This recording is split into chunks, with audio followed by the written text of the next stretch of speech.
21 confirmed kills, 17 days.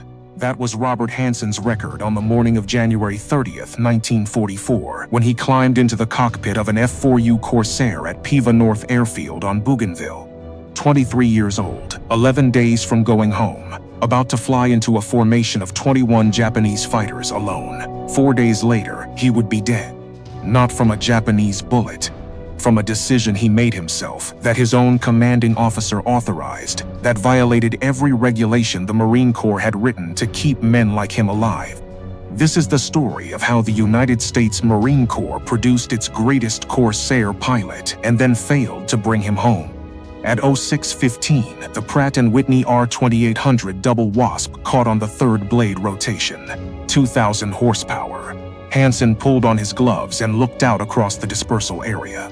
18 Grumman TBF Avenger torpedo bombers were taxiing into position. Slow, heavy, ungainly aircraft, loaded with bombs and torpedoes, they flew at 145 miles per hour. The Japanese fighters defending Rabaul flew at 331. The math was not complicated. To understand what happened over Rabaul on January 30th, 1944, you have to understand where Robert Hansen came from. Not the airfield, not the squadron, where he actually came from. Lucknow, India, 1920. His father was an American Methodist missionary. His mother taught at the mission school.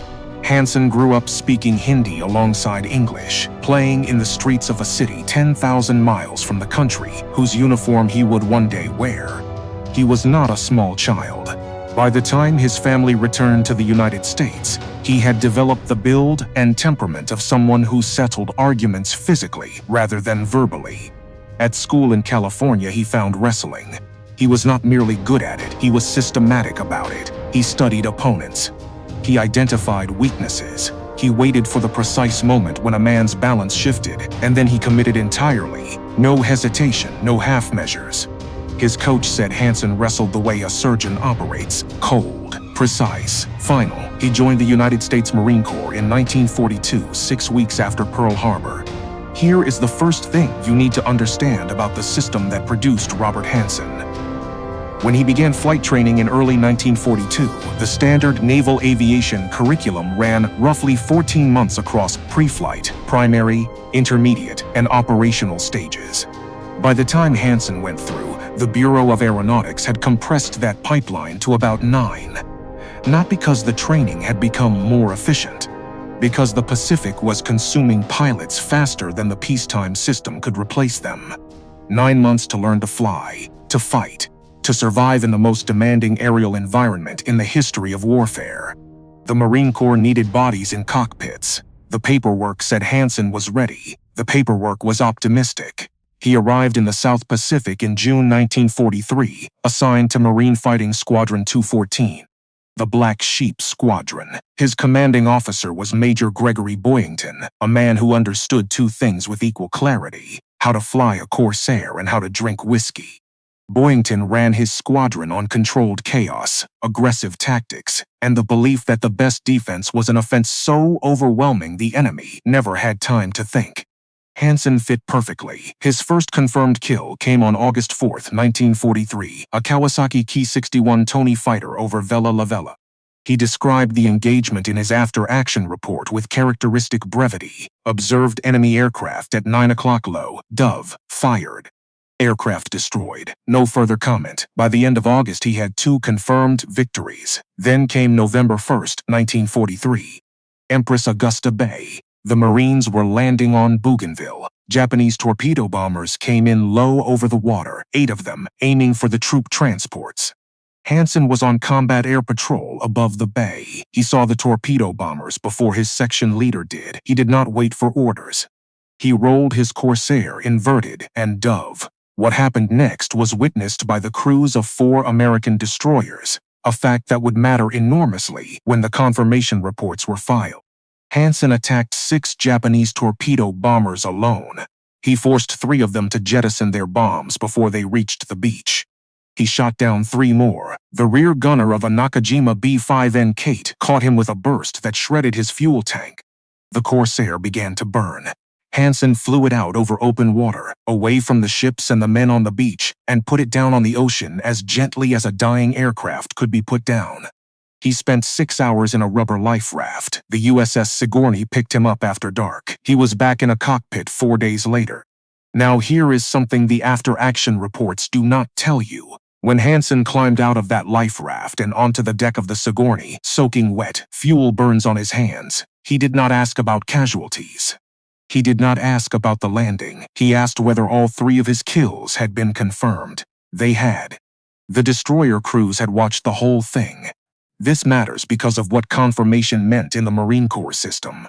A kill was not a kill because a pilot said so. A kill required gun camera footage showing definitive destruction, or eyewitness testimony from a reliable source, or cross-reference with enemy radio intercepts, or some combination of all 3. The system existed for good reasons. Pilots in the chaos of aerial combat genuinely miscounted. Damaged aircraft that went down smoking sometimes recovered. The confirmation process was rigorous and slow and sometimes infuriating. Hansen understood the system precisely. He knew exactly where his count stood at every moment. Not because he was arrogant, because the count was the only objective measure of what he had accomplished in a war that would otherwise reduce every sacrifice to a statistic. He transferred to Marine Fighting Squadron 215, the Fighting Corsairs, in October 1943. By early January 1944, his total stood at 5 confirmed kills. A respectable number, not a remarkable one. Then something changed. January 14, 1944. Hansen got separated from his squadron during a high-altitude bomber escort over Simpson Harbor. He found himself alone, above a formation of Japanese fighters, climbing to intercept the American bombers below. The tactically correct decision was to rejoin his squadron, maintain the escort, avoid the engagement. Hansen dove straight into the middle of the Japanese formation. He shot down 5 Mitsubishi A6M0 fighters in 12 minutes.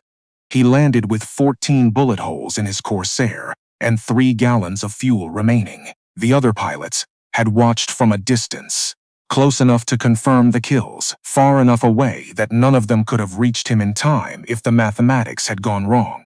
They started calling him Butcher Bob. January 20th, 1-0 destroyed. January 22nd, 2 zeros and 1 Tony. January 24th, 4 zeros in another solo engagement when he was cut off from his division over Simpson Harbor.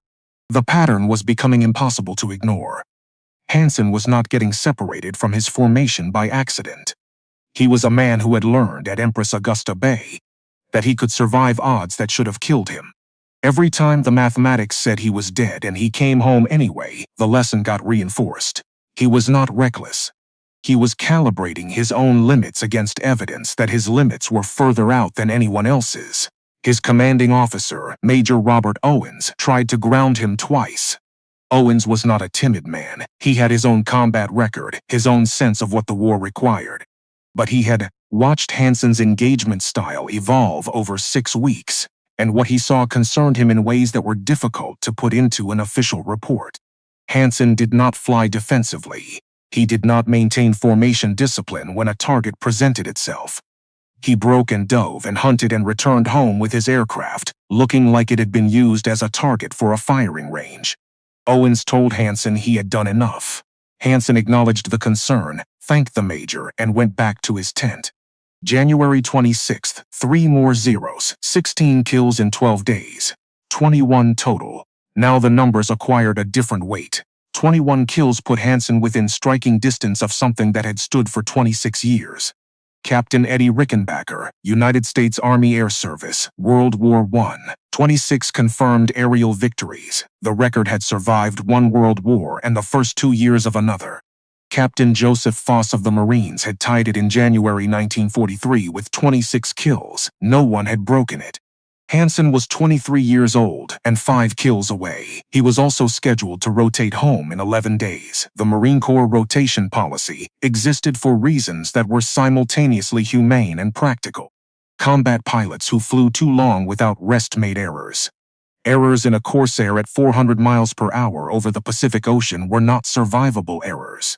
The rotation schedule was mandatory. February 10th, Hansen would board a transport ship for Pearl Harbor. His war would be over. 11 days, 5 kills. On the morning of January 30th, 1944, the intelligence officer stood before the assembled pilots of VMF-2 Fine and drew on a map with a red grease pencil.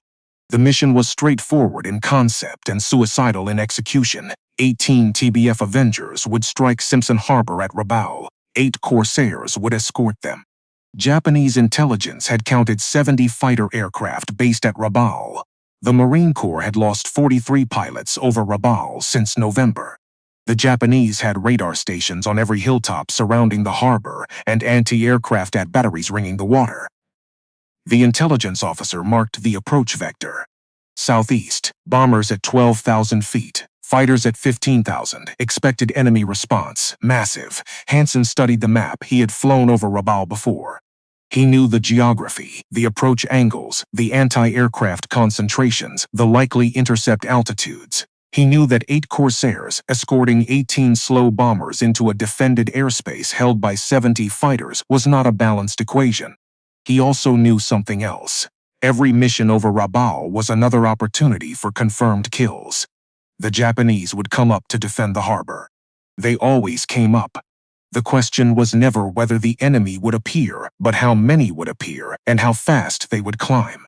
At 06:48, Hansen taxied his Corsair into position, the same aircraft he had flown for the past month, the same inverted gull-wing fighter that had carried him through 6 consecutive missions over the most heavily defended target in the Pacific. The mechanics had kept it flying through bullet holes and hydraulic leaks, and 1 engine replacement. They had done their work well. The Corsair ahead of him lifted off the runway and climbed into the pre-dawn darkness. Then it was his turn. The throttle went forward. The Pratt & Whitney screamed. The tail came up.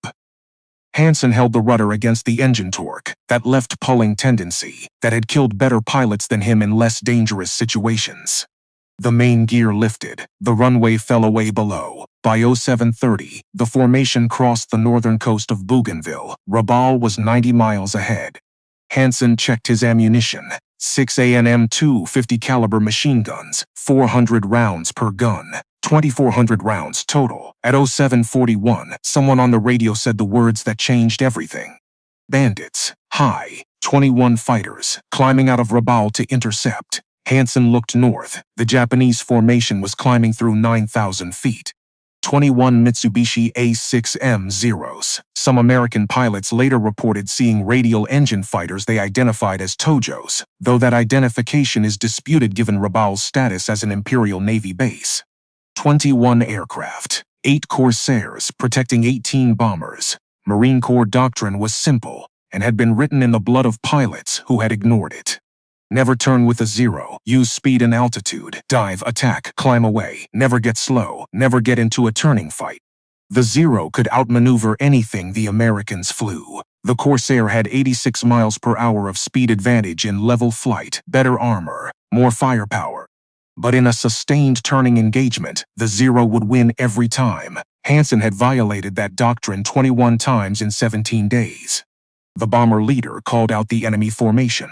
High and to the north, the 8 Corsair pilots acknowledged. Standard doctrine. Maintain formation. Protect the bombers. Let the enemy come to you. Hansen rolled his Corsair inverted and dove. The other 7 pilots held position with the bombers.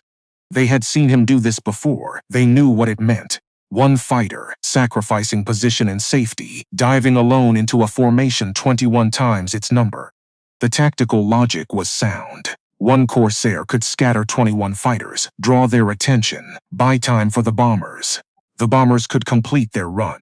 The mission could succeed. The personal mathematics were different. At 400 miles per hour, the Corsair fell toward the Japanese formation. 21 enemy aircraft, 1 American pilot. 11 days until he was supposed to go home. The lead 0 grew large in his gun sight.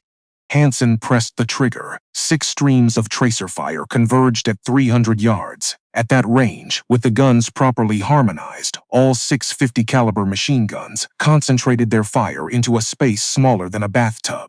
80 rounds per second. Every third round a tracer, glowing yellow-white as it left the barrel. The Japanese pilot in the lead 0 saw them coming and tried to break left.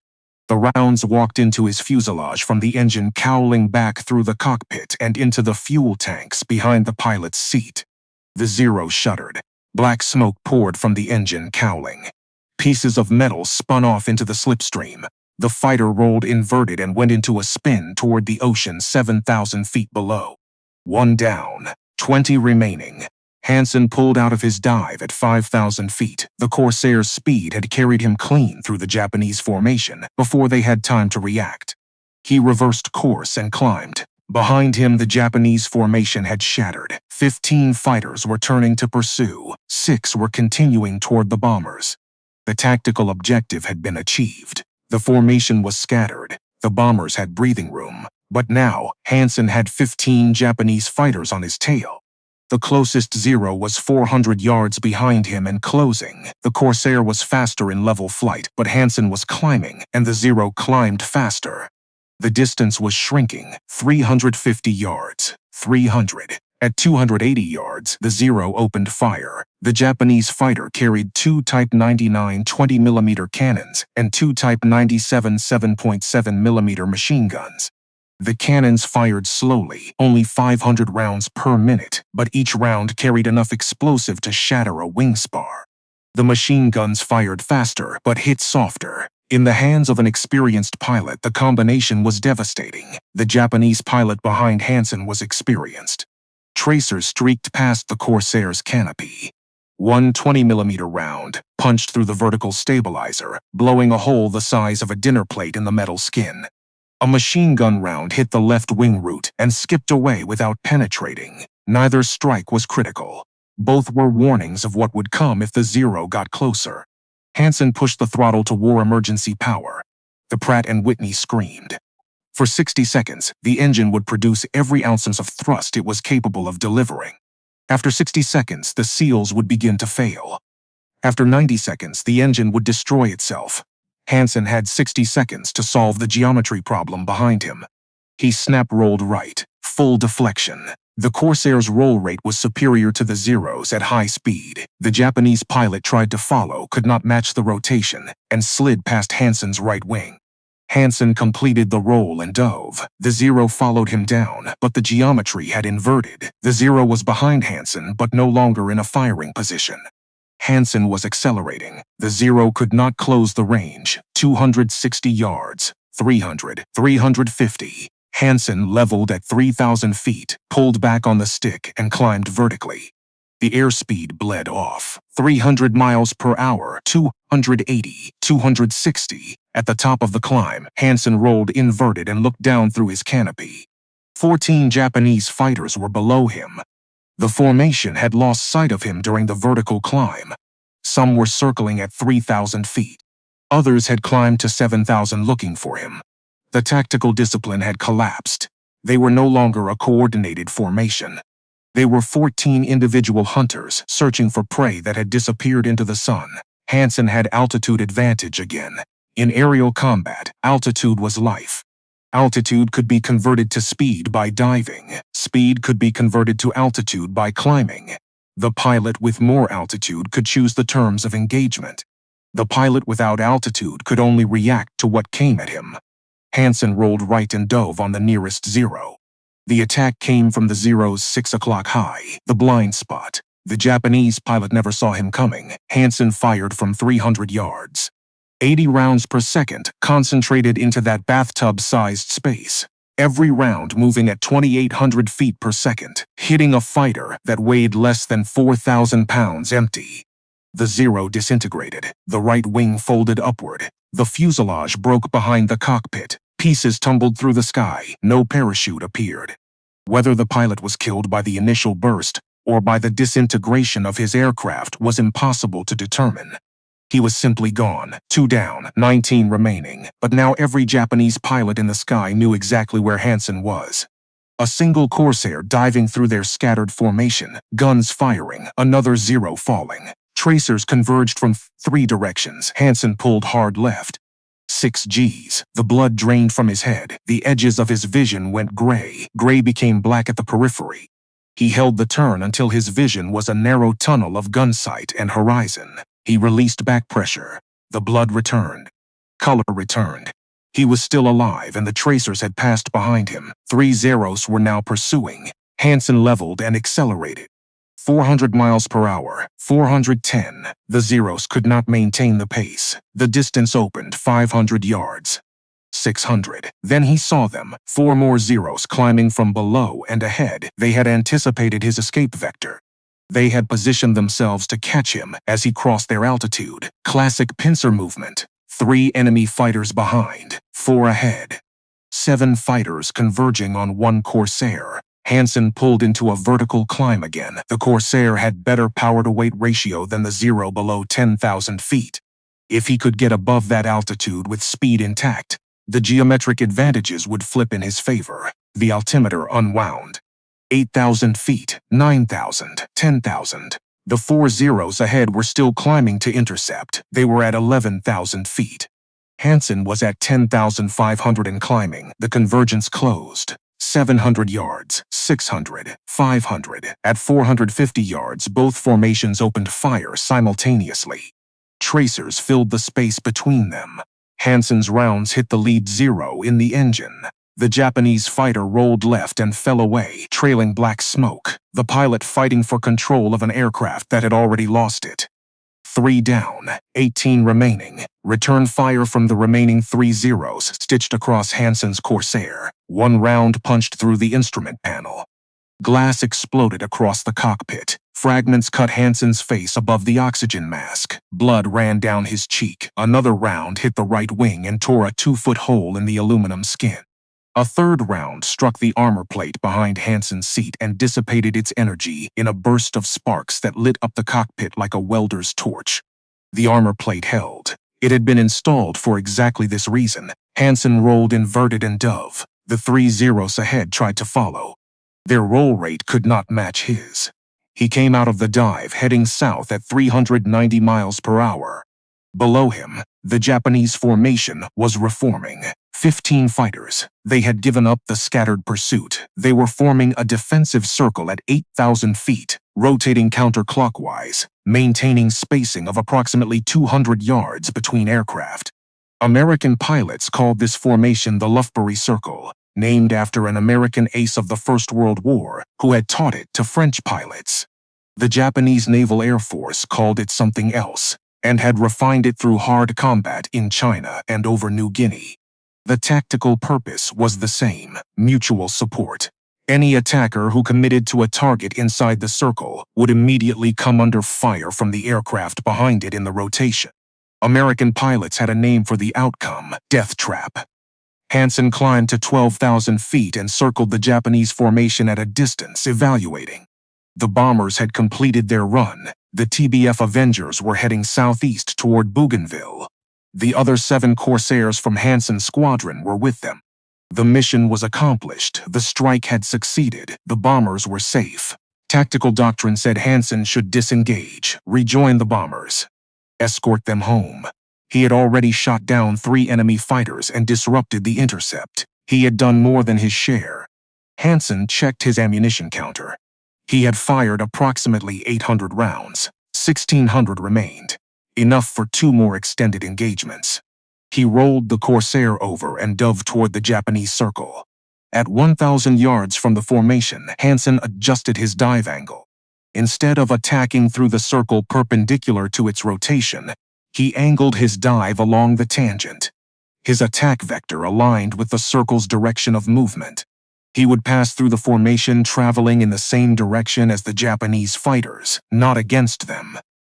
The relative closure rate dropped from 800 miles per hour to less than 200. At 600 yards, the Japanese pilots spotted him. The circle began to break. Too late, Hansen was already firing. His 6 machine guns targeted the nearest Zero. The convergence point was perfect. The Japanese fighter's cockpit disintegrated. The Zero went inverted and fell. 4 down, 17 remaining. Hansen pulled out of his dive inside the ring of Japanese fighters. Instead of climbing away, he rolled level and accelerated along the same path as the rotating formation. He was now part of their circle, flying with them, moving in the same direction at the same altitude. The tactical geometry had inverted. The Japanese fighters behind Hansen in the rotation could not fire without hitting their own aircraft ahead of him. The fighters ahead could not turn back without colliding with the fighters behind. For 3 seconds, Hansen was inside the death trap, and the death trap could not close on him. He selected the Zero 200 yards ahead. Fired a 2-second burst. The Zero's left wing separated from the fuselage in a spray of aluminum fragments and aviation fuel. The fighter snap-rolled right and went into a flat spin. 5 down, 16 remaining. The Japanese circle shattered completely. Fighters broke in every direction. 3 rolled left, 4 rolled right. 9 scattered vertically, some climbing, some diving. The mutual support that had made the formation dangerous ceased to exist. What remained was a furball, individual fighters maneuvering independently, predictable geometry replaced by chaos. Chaos was Hansen's medium. He pulled into a climbing turn. 2 Zeros were on his tail at 400 yards and closing. He rolled inverted, pulled through, rolled upright, the split S. Standard evasive maneuver executed at high speed with minimal altitude loss. The 2 Zeros followed. They had better turning performance, but slower roll rate. The distance held at 350 yards. Hansen saw another Zero ahead, unaware of his presence. He fired from 500 yards. Long range, low probability of a critical hit. 3 rounds hit the Zero's tail section. The vertical stabilizer tore away. The Japanese fighter went into an uncontrolled yaw and dove toward the ocean, the pilot fighting a control system that no longer existed. 6 down, 15 remaining, but now 5 Japanese fighters had formed a loose gaggle behind Hansen, not a proper formation. 5 pilots converging on the same target, each with the same instinct: kill the American. The lead Zero was at 300 yards and firing. Tracers walked up Hansen's left side. 1 round hit the canopy rail 6 inches from his head. Another punctured the fuselage behind the cockpit. A third hit the left main landing gear door. Hansen felt the Corsair shudder. Something in the hydraulic system had let go. Red fluid streamed along the fuselage in a visible mist. The main hydraulic lines that operated the landing gear, the flaps and the wingfold mechanism were bleeding out into the slipstream. The mechanical backup systems would still function. But if he needed to lower the landing gear later, he would have to pump it down by hand. He pushed the throttle to maximum continuous power. Not war emergency, not yet. The engine temperature gauge was already climbing. The coolant system had taken damage from the earlier hits and could not compensate for another 60 seconds at full military power. The 5 Zeros pursued. They had reformed into proper tactical discipline now. One would engage while the others provided cover. If Hansen turned to attack the lead fighter, the others would have clear shots. If he ran, they would take turns closing the range. The altimeter read 7,000 feet. Hansen was descending. The Zeros were forcing him down, reducing his altitude advantage. In another 3,000 feet, he would be at 4,000, the altitude where the Zero's superior maneuverability would dominate any engagement. The lead Zero fired again, a long burst. 20 rounds. Hansen saw the tracers and broke hard right. 6 Gs. 7. His vision tunneled to a narrow gray corridor. The rounds missed, but now a second Zero was in firing position, 280 yards behind him and tracking. The ammunition counter read 900 rounds remaining. The second Zero fired a 3-second burst from 280 yards. Hansen rolled left. The tracers passed through the space his aircraft had occupied 1 second earlier. He reversed the roll and pulled into a climbing turn. The 5 Zeros followed. They were coordinating with the efficiency of pilots who had trained together and fought together for months. One would attack. When Hansen maneuvered to evade, another would be in position. Rotate the attack, keep constant pressure, bleed off the target's energy. Force the target to maneuver continuously until he had no options remaining.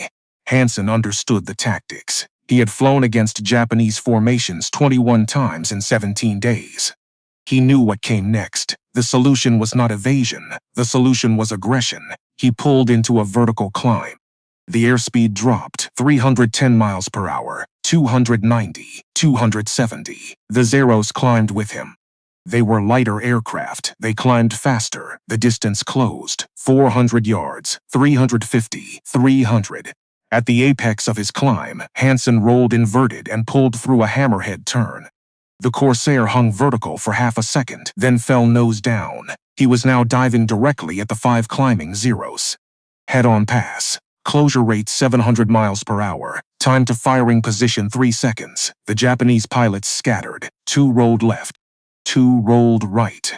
1 continued climbing straight ahead. That pilot committed to the head-on engagement, believing his aircraft's superior maneuverability would win the turning fight that would inevitably follow the pass. He was correct about the turning fight. He would never live to enter it. Hansen fired at 400 yards. The relative motion made aiming difficult. Both aircraft moving at high speed on converging vectors. The bullet stream had to lead the target, account for deflection, account for gravity drop, account for the target's rate of climb. Hansen had solved this equation dozens of times. He solved it again. 20 rounds hit the Zero's engine. The cowling exploded. Oil sprayed across the Japanese pilot's windscreen, blinding him. The Zero rolled inverted and dove away, trailing black smoke. The pilot flying by instruments alone, and probably not for long.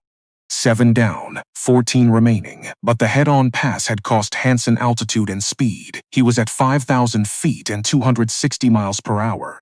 The 4 remaining Zeros from the gaggle were reforming. 2 additional Zeros from the scattered formation were joining them. 6 fighters now pursuing.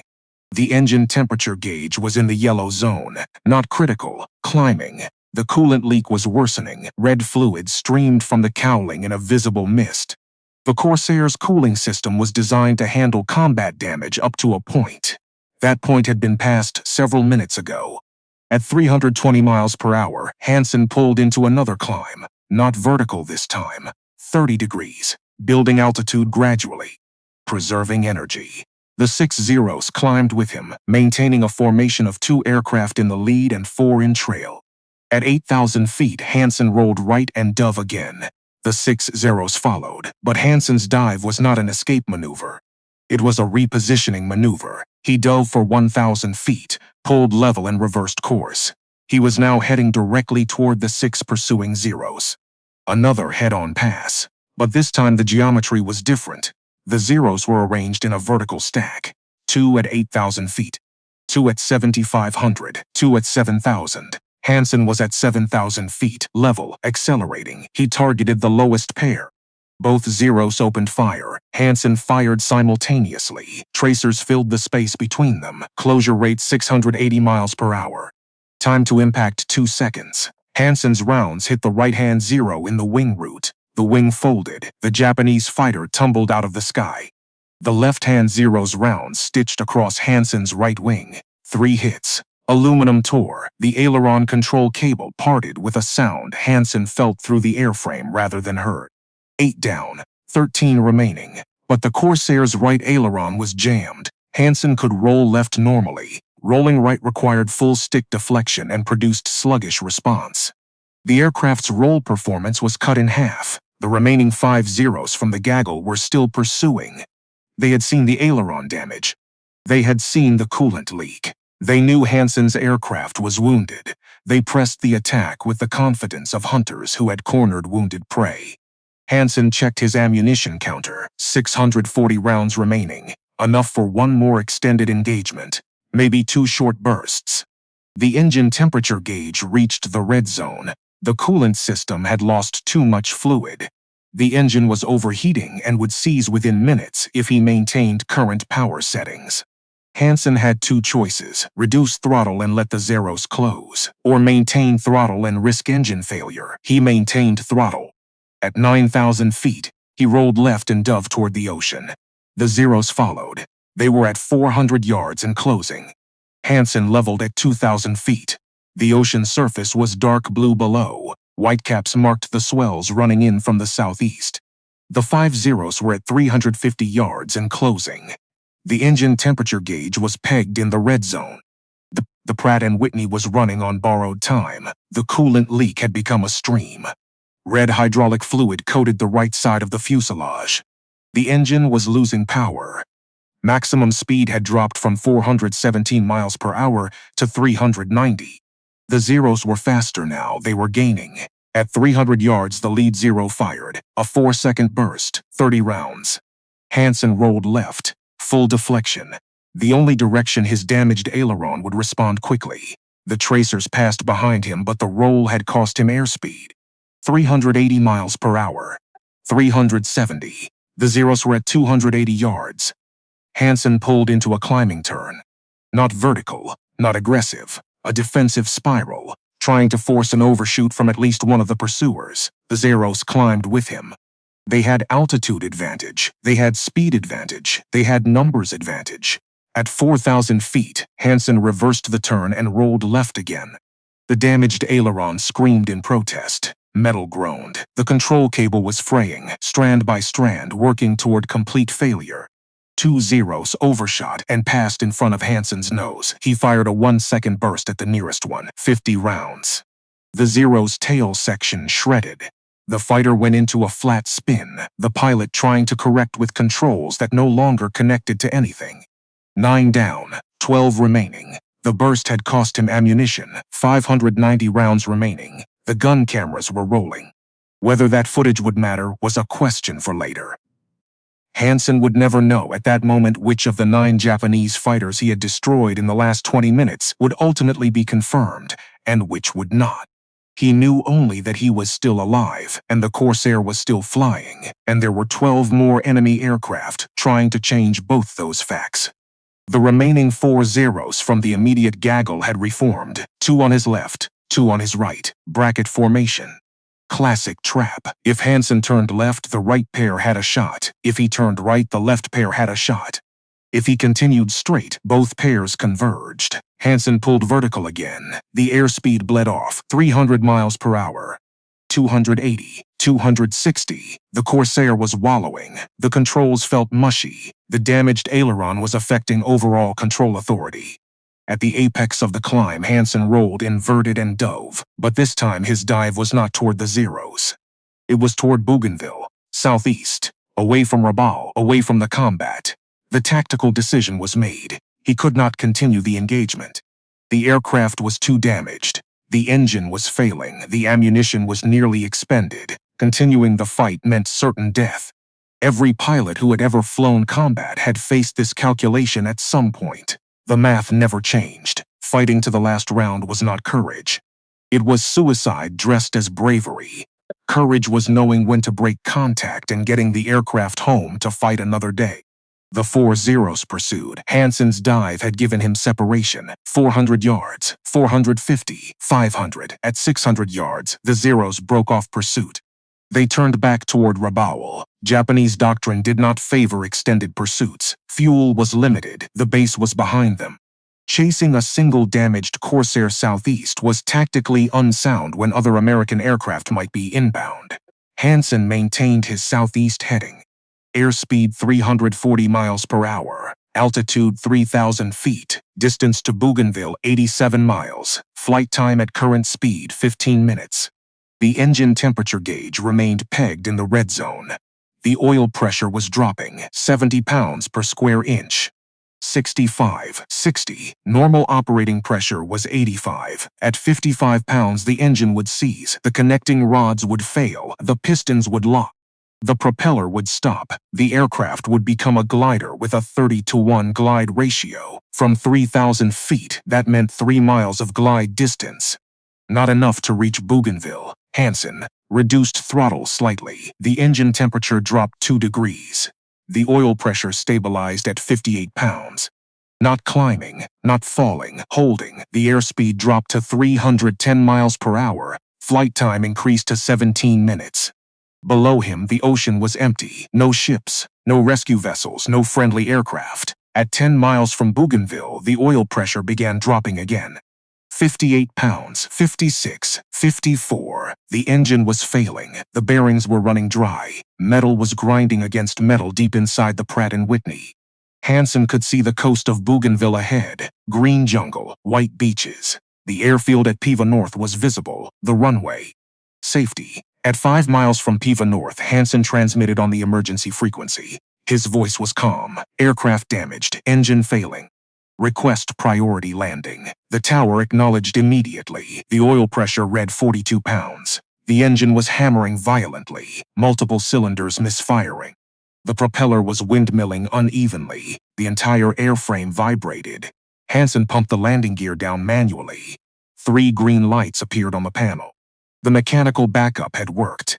He crossed the coast at 1,000 feet. The airfield was 2 miles ahead. Fire trucks were already rolling toward the approach end. The oil pressure dropped to 38 pounds. The engine seized. The propeller stopped. The hammering ceased. The Corsair became a glider. Rate of descent 800 feet per minute. Distance to runway threshold 1 mile. Altitude 900 feet. Time to impact 67 seconds. Hansen adjusted his glide path. Too steep and he would undershoot into the trees. Too shallow and he would overshoot into the revetments beyond the runway. The margin was less than 2 degrees. At 500 feet he was aligned with the runway centerline. At 200 feet the approach was stable. At 100 feet he flared. The main gear touched down 140 feet past the threshold. The Corsair rolled to a stop 800 feet down the runway. Fire trucks surrounded the aircraft. Ground crew swarmed over it. Hansen shut down all systems and climbed out. The Corsair looked like it had flown through a metal shredder. 47 bullet holes. The right aileron was hanging by 2 cables. The left wing had a 3-foot section of skin torn away. The engine cowling was blackened and cracked. Oil covered the entire right side of the fuselage. The intelligence officer arrived with a clipboard.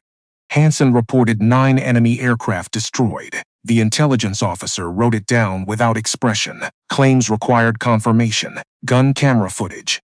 Witness testimony. Wreckage reports. He had heard the same claims from dozens of pilots. Most claims did not survive confirmation. The other 7 Corsair pilots from the mission had returned 30 minutes earlier. They had witnessed parts of the engagement. They could confirm that Hansen had scattered the Japanese formation. They could confirm that multiple enemy fighters had gone down. But they could not provide exact counts. The engagement had been too chaotic, too fast, too far away. The gun camera footage was reviewed that afternoon. The film showed 3 clear kills. Definite destruction. No ambiguity. Intelligence cross-referenced the gun camera footage with witness statements and Japanese radio intercepts. Additional evidence emerged over the following days. Wreckage reports from coast watchers on Bougainville. Radio intercepts describing losses. A pattern emerged. The final official tally was 4 confirmed victories. All 4 were Mitsubishi A6M0s. The other 5 claims were downgraded to probables. 4 confirmed brought Hansen's total to 25. He was now tied with Captain Joseph Foss for the highest score among active Marine Corps pilots in the Pacific Theater. He was 1 confirmed victory behind Captain Eddie Rickenbacker's 26 years old. That record, 1 kill away. The Japanese pilots who returned to Rabaul that afternoon filed their combat reports.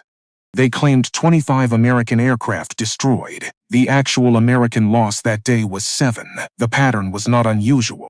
Overstated victory claims had been a feature of Imperial Navy air combat reporting since Coral Sea, and the discrepancy between claimed and actual American losses would continue to distort Japanese strategic planning for the remainder of the war. Robert Hansen would never know what the pilots he had fought that morning had reported about him. He would not know that his 4 confirmed victories had been matched, on the Japanese side, by claims of decisive success. He would not know because he had 4 days left to live. The war correspondents arrived at Piva North the next morning. They had heard the story on the radio net. A single Corsair pilot, 21 Japanese fighters, 9 claimed, 4 confirmed. The Associated Press wanted photographs. United Press International wanted an interview. By the time Hansen finished breakfast on January 31st, his name was moving across the wire services toward newspaper offices in Chicago and New York and San Francisco. He answered their questions politely.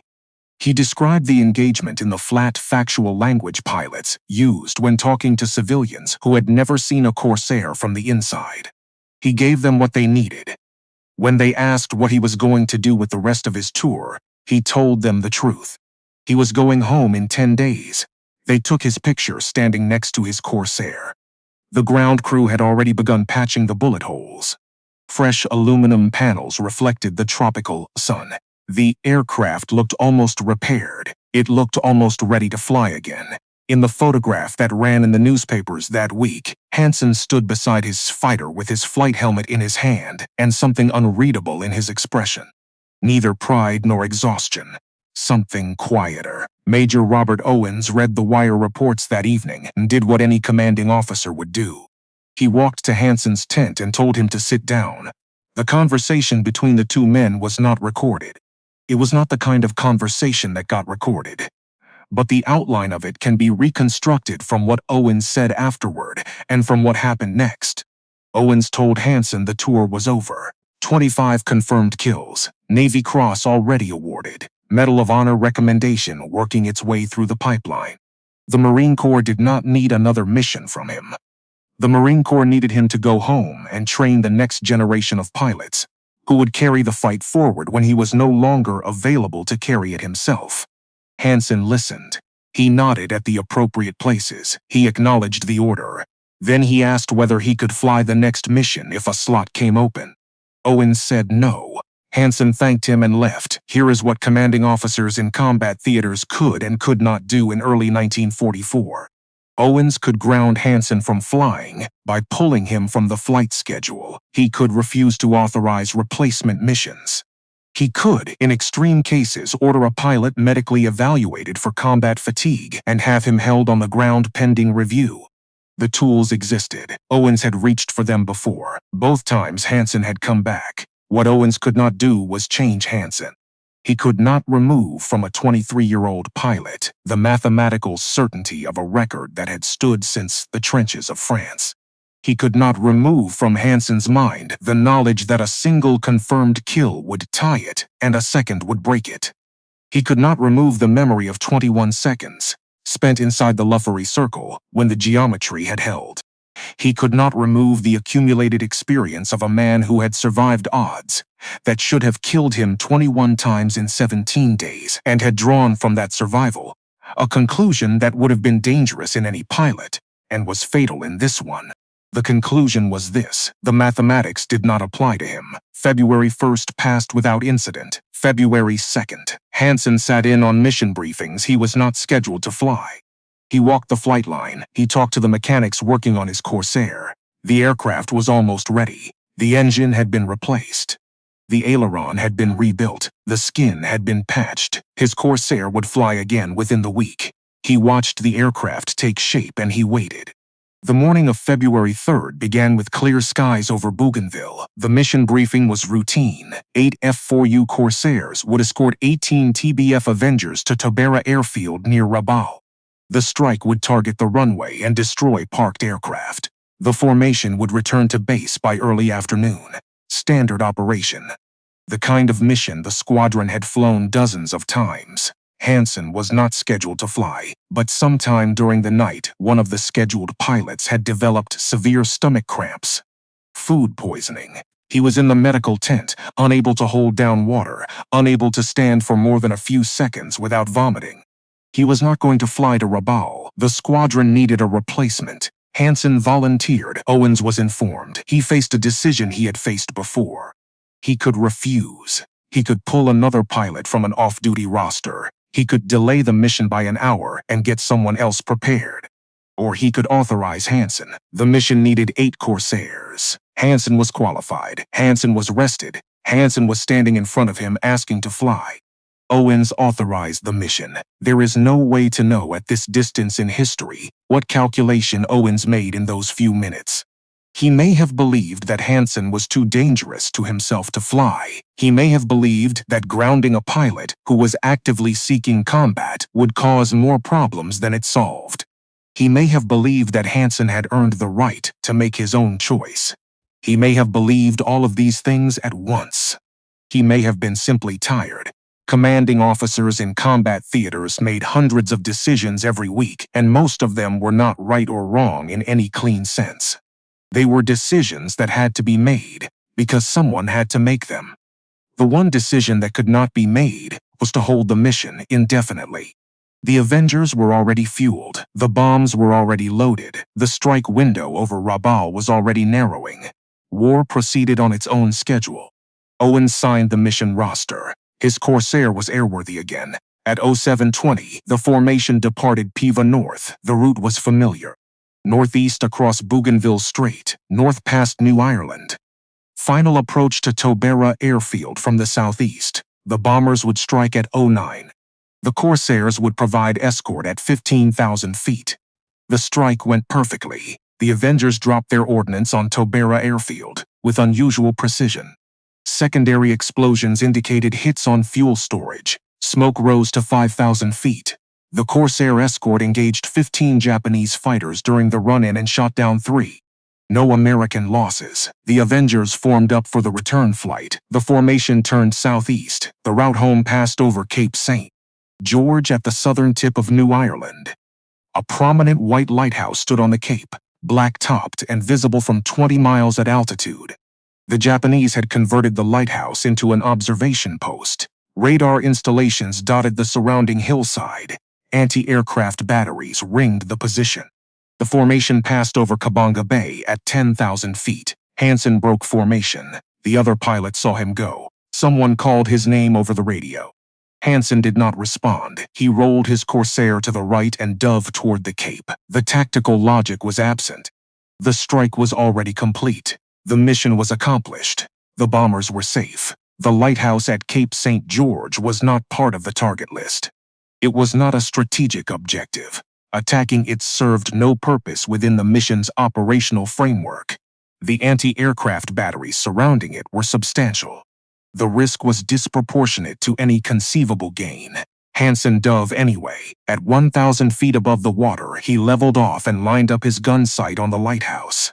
The white tower filled his windscreen.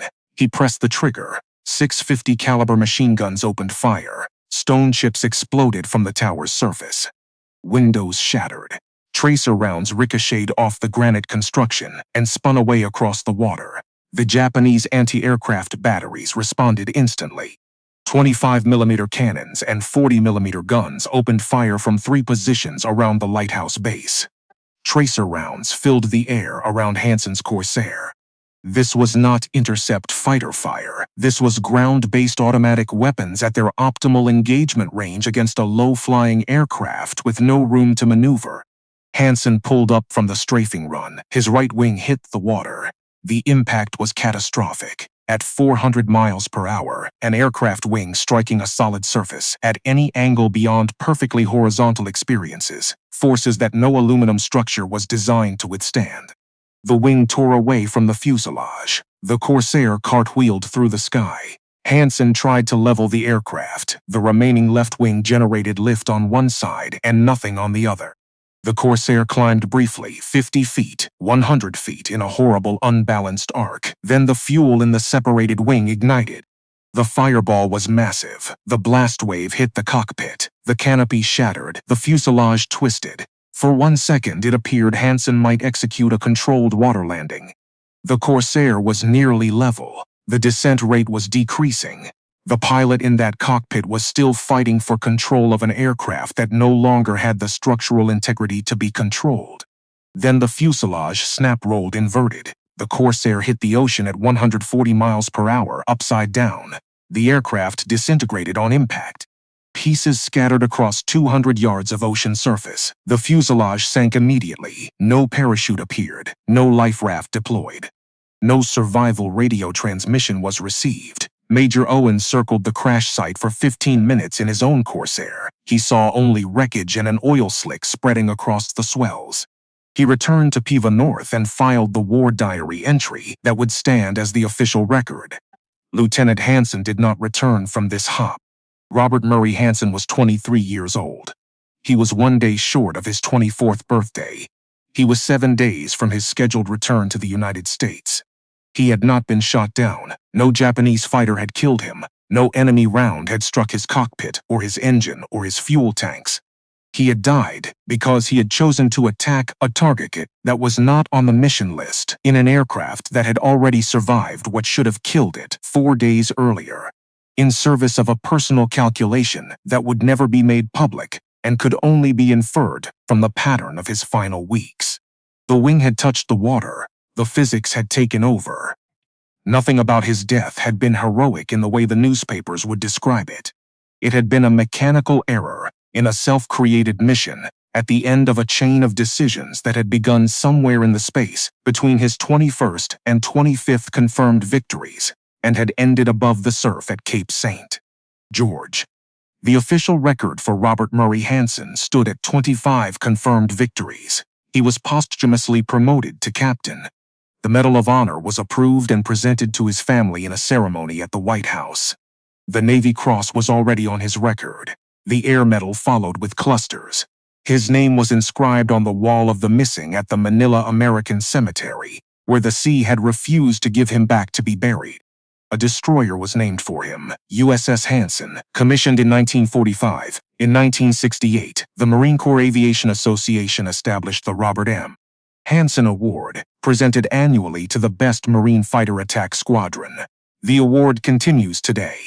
Somewhere, in a squadron-ready room this year, a young pilot has looked at a plaque bearing that name and has thought about the man whose signature is engraved beneath it. He was the second highest-scoring Marine fighter pilot of the Second World War. He was the top-scoring F4U Corsair pilot in history. He was 23 years old when he died. Some historians believe his actual victory total was higher than 25. The 4 kills from January 30th were confirmed. 5 others from that same engagement were downgraded to probables because the confirmation evidence was incomplete. Gun camera footage was ambiguous. Witness statements were fragmented. Radio intercepts were partial. The Marine Corps system was rigorous by design. It counted only what could be proven, and it accepted that some kills would be undercounted rather than risk overcounting even one.